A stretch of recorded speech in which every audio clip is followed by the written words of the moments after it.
Ciao a tutti, ho davanti il Samsung Galaxy A06, vi mostro come cambiare la risoluzione video su questo dispositivo. Quindi iniziamo aprendo per esempio l'app della fotocamera, è modalità foto standard, passiamo a quella video, tocca l'opzione.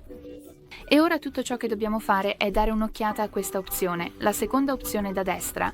È collegato alla risoluzione e alla qualità. Dopo aver toccato puoi vedere che possiamo scegliere tra FHD e cambiare i fotogrammi al secondo, scelgo HD, è subito evidenziato. È cambiato anche qui, il che significa che d'ora in poi questo dispositivo verrà utilizzato per mostrare la risoluzione mentre si registra un video. Va bene, questo è tutto.